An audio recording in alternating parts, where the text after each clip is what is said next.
Hello everyone, I'm Arkansas Storm Team Meteorologist Alex Libby. We're talking about ice and sleet totals from our 4+ day ice storm that we saw here in Arkansas, but also areas in Texas, Oklahoma, Tennessee, and Mississippi. Here's a 48-hour radar loop which only covers about half of the system.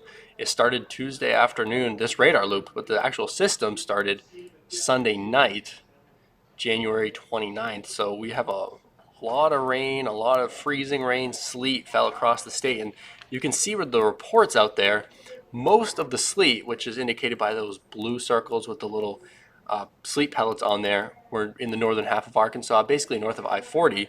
We did have also a lot of ice reports, the opposite, south of I-40.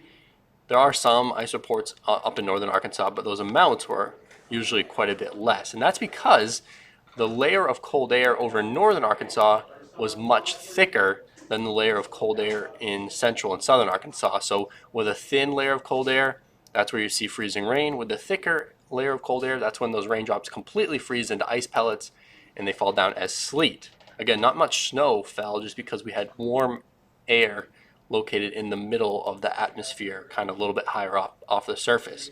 Here's a look at some of those sleet totals. The jackpot right now looks like in Mountain Home, way far north Arkansas, saw 1.8 inches of sleet, so almost 2 inches. It doesn't sound like much, but sleet is very dense, so definitely will take a while to melt that away.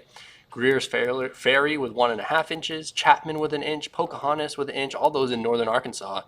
And then central parts of the state, Valonia, that's just north of Little Rock here, with 1/10 of an inch. Newport, which is up in northeast Arkansas, also with 1/10 of an inch.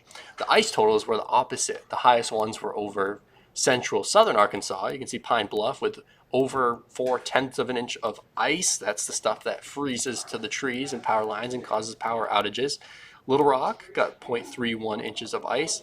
And with this much ice, it only really takes over 1/4 inch, and most of these reports are over 1/4 of an inch, is where you see power outages. And we did see at one point over 80,000 power outages across parts of Arkansas. The good news is the system's done, and we're going to see some warmer temperatures and melting in the next few days.